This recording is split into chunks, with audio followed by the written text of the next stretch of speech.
Assalamualaikum warahmatullahi wabarakatuh. Halo semuanya, perkenalkan nama saya Aisyah Syifa Khairia atau dipanggil Aisyah dengan NPM 2024 01 500 156.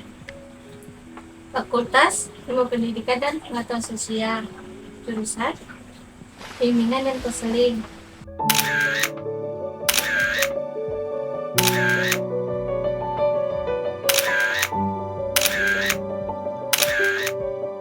Sini saya akan mengerjakan tugas keterampilan dasar konseling dengan tema pembelajaran dan motivasi dengan narasumber Zaki.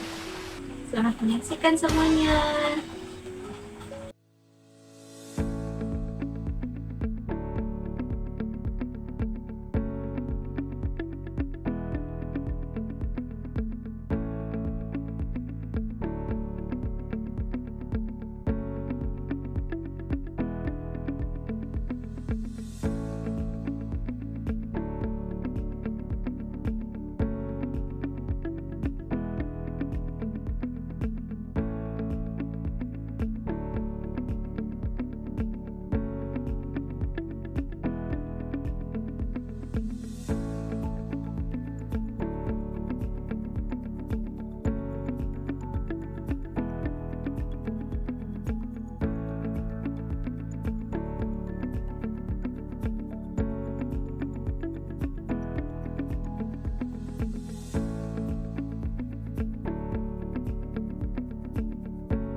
Selamat sore Zaki. Selamat sore juga Ibu Aisyah.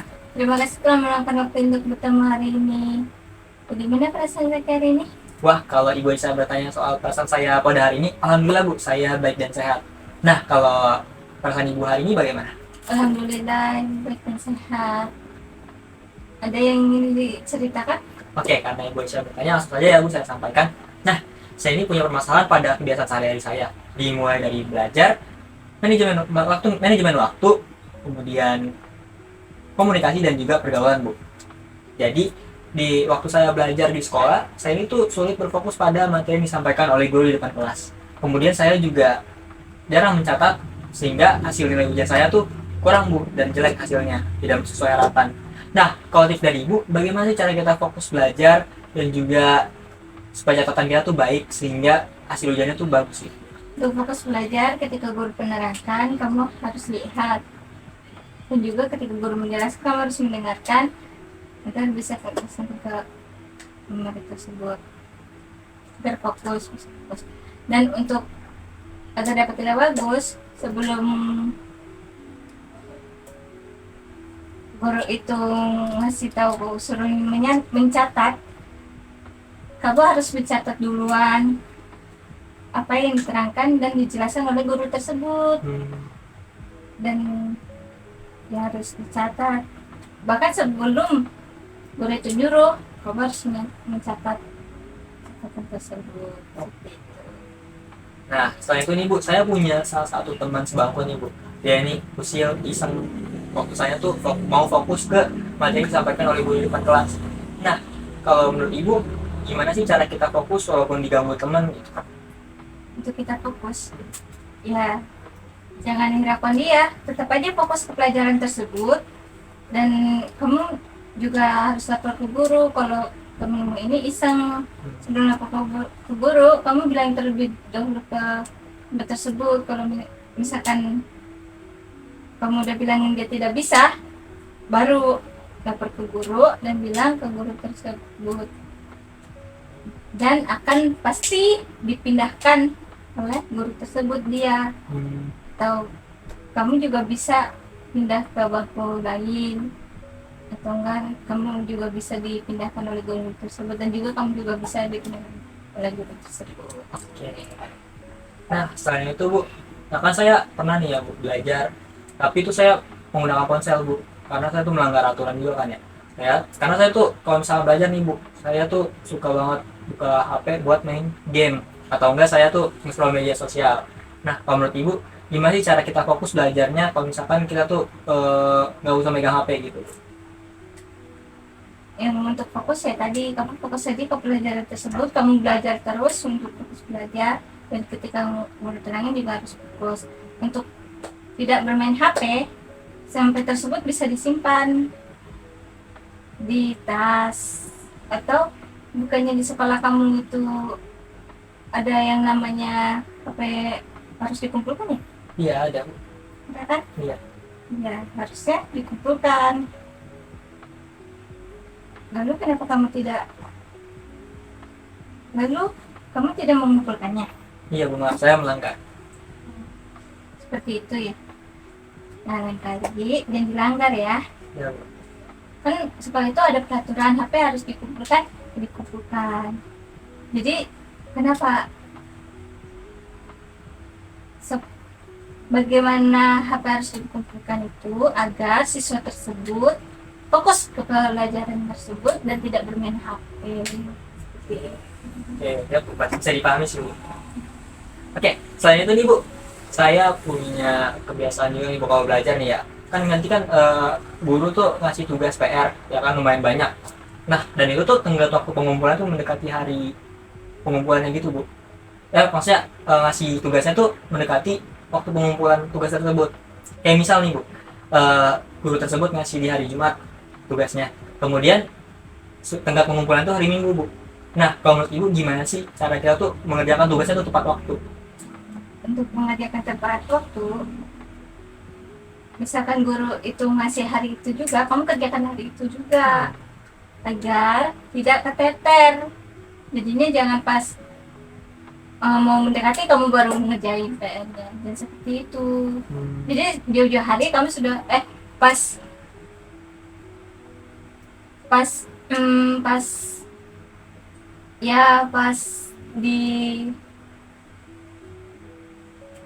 dikasih PR-nya itu kamu kerjakan juga di hari itu.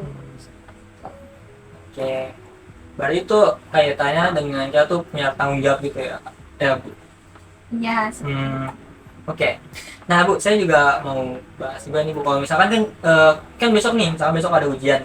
Nah, tapi itu saya tuh belajarnya tuh pas mendekati hari mau hujan itu, H-1 sebelum hujan. Kayak saya tuh ngelakuin sistem kebut semalam atau bisa disebut SKS. Nah, kalau menurut Ibu sendiri, apakah SKS itu efektif? tidak efektif. SKS itu tidak efektif karena kalau kerja kebut semalam itu pasti akan keteter misalkan, atau memorinya itu tidak akan tersimpan di otak. Misalkan ujian kan harus belajar sebelumnya agar memorinya itu tersimpan dan teringat. Ya, seperti itu. Nah, selain dari tadi ya, kan tadi kan saya bahas tentang belajar sama manajemen waktu saya ya. Nah, saya juga mau bahas Bu tentang komunikasi sama pergaulan. Nah, kalau di komunikasi ini nih, kalau menurut saya nih kurang banget Bu dalam komunikasi. Kayak misalnya saya kan bicara sama Ibu. Nah, tapi tuh tatapan mata saya tuh gak bisa tertuju ke mata Ibu. Jadi saya tuh kadang lihat kanan, kiri, atau nggak ngeliatin Ibu. Nah, kalau menurut Ibu tuh gimana cara supaya kita komunikasi tuh benar gitu dengan tatap mata face to face yang baik? Untuk tata komunikasi yang benar, ya kamu perlu melihat orang tersebut, tatap matanya, agar orang tersebut merasa dihargai. Ya, itu ketika berkomunikasi. Nah, lalu agar komunikasi lancar, kamu juga perlu harus berlatih komunikasi di depan cermin sama orang lain, harus dibiasakan. Memang Ibu pun dulu juga seperti itu, tidak bisa melihat orang dalam berkomunikasi, menatap orang dalam berkomunikasi itu tidak bisa, tapi Seiring berjalannya waktu, ibu biasakan untuk menatap orang. Oke. Nah, kalau misalkan nih bukan saya kan suka juga presentasi ya kalau misalkan di sekolah. Nah, kalau presentasi itu saya sulit banget Bu buat menyampaikan pesan apa yang mau saya sampaikan ke teman-teman sekelas gitu. Apa yang saya presentasikan, yang saya paparkan. Nah, kalau menurut Ibu gimana sih cara supaya pesan yang saya sampaikan itu sampai gitu ke teman-teman sekelas? Apakah harus pakai cara komunikasi yang baik atau gimana? Harus menggunakan komunikasi yang baik, dan juga untuk presentasi itu, untuk berkomunikasi dalam presentasi itu kamu harus perlu berarti agar terbiasa berkomunikasi sama seseorang. Caranya bagaimana? Misalkan berarti di cermin, misalkan berartinya seperti halo, hai gitu biasanya. Jadi di sini saya akan menerangkan seperti itu, bla bla bla bla dan sebagainya. Oke Bu, berarti dia ibaratnya kayak kita harus latih skill public speaking Skill kita ya. public speaking ya, sebetulnya seperti itu. Nah, kalau terkait dengan public speaking Bu, itu selain kita dari lihat cermin tuh gimana sih Bu? Kalau misalnya kita bisa ngasih latihan sama temen juga gitu buat public speaking? Bisa Banget ya? Iya, bisa banget. Berlatih dengan teman. Tapi kalau menurut Ibu lebih efektif mana? Dengan cermin atau dengan teman? Ini lebih efektifkan dengan teman ya, karena kan bisa bicara dengan langsung sama teman. Oke. Berarti itu bisa saya pelajari juga gitu Bu? Nggak harus orang pintar gitu yang pelajari? Iya, bisa pelajaran langsung, nggak tentu orang pintar. Oke. Nah, saya juga mau bicarain tentang pergaulan Bu. Kan kebetulan saya punya juga circle ya. Pasti setiap orang tuh punya pertemanan masing-masing, circle masing-masing gitu. Sebutannya circle kan sekarang. Nah, saya ini mau bahas tentang pertemanan saya yang bisa dibilang tuh toksik Bu. Toksik tuh kayak mereka tuh kayak kadang nih ya suka banget menghina orang, kayak mereka tuh melawan aturan gitu. Mereka suka menghina orang, terus juga menghakimi orang gitu Bu. Nah, kalau menurut Ibu gimana sih cara kita tuh tidak terpengaruh oleh pertemanan seperti itu walaupun kita punya teman seperti itu? Nah, Caranya agar tidak terpengaruh, iya. ya dalam persekalian tersebut harus ada jaraknya agar tidak terpengaruh, dan juga lebih baik berteman sebagai teman aja, jangan yang berlebih seperti itu. Takut nantinya kamu akan terpengaruh. Kalau bisa sih berteman biasa aja ya. Seperti itu. Oke Bu. Berarti kalau misalkan pergaulan seperti itu harus dihindari ya Bu, tapi nggak menutup diri. Menutup diri, betul. Berarti tidak menutup diri sepenuhnya. Tidak menutup diri sepenuhnya terhadap teman tersebut. Oke. Ya, Berarti kita cuma membatasi aja gitu. membatasi. Ya, seperti itu. Nah, selain itu kan kalau misalkan yang tadi saya ceritanya itu kan tentang pergaulan saya di lingkungan sekolah ya. Nah, kalau di lingkungan rumah juga seperti itu kah? Bisa jadi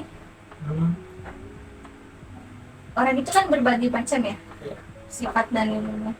Bisa jadi, dan yang sama bisa aja bandel, nakal, ya itu pasti tergantung. Oke. Nah Bu, saya juga Tergantung dari diri kita sendiri mau ikut-ikutan seperti itu atau tidak. Nah, selain itu Bu, saya juga punya kasih cerita juga Bu. Kalau kan saya nih lingkup pertemanan saya kan nggak terlalu banyak ya, paling beberapa orang aja teman jadi teman saya. Nah, kalau menurut Ibu gimana sih cara kita bergaul yang baik dan benar supaya kita tuh dapat banyak teman dan juga tuh relasi kita tuh luas? Bergaul dengan banyak teman. Iya. Ya, kita harus ini dulu, berkenalan dulu terhadap teman tersebut, berkenalan, ya. Lalu kita yang harus duluin, tidak bisa orang itu duluin, tidak bisa. Jadi kita harus duluin orang tersebut, berkenalan, lalu bercerita tentang pengalaman sekolahnya dan sebagainya. Oke. Berarti Ibu kalau misalkan kayak gitu tuh kita berarti harus punya yang namanya rasa berani atau Rasa berani, Iya. terus percaya diri terhadap dalam ingin berkomunikasi atau ingin berteman dengan orang tuh harus ada rasa percaya diri. walaupun kita punya kita punya rasa malu tinggi tuh mesti di ini ya turunin gengsi gitu ya. Diturunin Oke. rasa malunya itu, turunin. kesepakatan diri itu harus ditingkatkan lagi. Berarti kalau kalau misalkan seperti itu kita harus benar-benar ngelatih gitu ya Bu, ngelatih skill seperti itu. Ya benar-benar harus dilatih skillnya, skill dalam berkomunikasi tadi dan juga dalam bertemanan, dalam apa sih istilahnya tuh, mendekatkan diri terhadap teman seperti itu. Nah terakhir nih Bu, saya mau tanya juga, katanya sih saya mau ngasih cerita juga terkait dengan kalau misalkan nih menurut Ibu gimana sih cara punya lingkup pertemanan yang baik, cara punyanya gimana? Lingkup pertemanan yang Iya, baik. cara mendapatkan lingkup pertemanan yang baik. Apakah kita harus benar-benar menganalisis pertemanannya kayak bagaimana? Ya, jadi kita sebelum berteman itu harus mencari tahu dulu dia seperti apa sifatnya dan bagaimana orangnya, itu Termasuk latar belakang juga. latar belakangnya juga. Ya, Oke. Sepertinya cukup segitu saja sih Bu, apa yang bisa saya ceritakan. oke, terima kasih Jaki. Ya, selebihnya saya minta maaf ya Bu, apabila ada kesalahan dalam dan kata. Ya, ibu juga minta maaf kalau ibu ada kesalahan dan kurang dalam komunikasi atau kata-kata. Dimaafkan ya, kurang lebihnya. Maafkan. Terima kasih. Nah, saya juga terakhir Bu, berikan satu kesimpulan gimana sih dari yang tadi saya ceritain itu gimana? Ya, kamu harus punya, sepertinya kamu harus punya rasa tanggung jawab, harus punya skill dalam berkomunikasi, harus percaya diri, seperti itu. Nah, kalau Ibu sendiri dalam pengalaman hidup Ibu gimana sih Bu? Hingga Ibu bisa jadi seperti sekarang ini gimana? Gitu. Kan Ibu kelihatannya ini punya percaya diri banget Ibu. Ibu percaya diri. Terus juga Ibu nih bijak dalam mengambil keputusan. Nah, itu gimana Bu cara Ibu hingga sampai seperti ini? Caranya ya harus percaya dirinya ditingkatkan lagi, harus pede, dan dalam bijak itu ya, dalam menentukan sesuatu itu kita kan harus bisa memilah ya. Seperti itu ya Bu. Tapi sepertinya kalau saya sendiri ya Bu, saya ini kayak kurang aja gitu Bu kalau misalkan mau ningkatin percaya diri. Nah kalau Ibu sendiri tuh dulu gimana sih Bu cara ningkatin percaya dirinya? Kan nggak mungkin tiba-tiba meningkat gitu rasa percaya Iya, dirinya. tidak mungkin kan? seperti itu ya. Nah bagaimana tuh Bu? Ya harus punya teman harus dideketin itu, jadi ada rasa percaya diri. Oh berarti Bu kalau misalkan rasa percaya diri itu tumbuh kalau misalkan kita tuh bersosialisasi dengan orang lain? Ya bisa, dan ketika aku punya hobi juga itu juga Oh itu bisa meningkatkan juga. meningkatkan percaya dirinya. Sekarang kayak main basket itu kan juga bisa, Iya bisa. atau bernyanyi di tempat umum gitu, itu juga bisa. Iya bisa. Iya, bisa meningkatkan rasa percaya diri. Selain tadi kan kita bahas tentang percaya diri ya kan, terus juga kemudian kalau misalkan buat diri sendiri itu public speaking ya kan. Ya sepertinya cuma segitu aja sih pembahasannya tentang cerita saya. Oke, terima kasih ya Zaki. Ya terima kasih juga Ibu Aisyah. Ya, udah gitu kurang lebihnya mohon maaf Ya, ya. sama-sama. Assalamualaikum Ya makasih warahmatullahi Ibu Aisyah.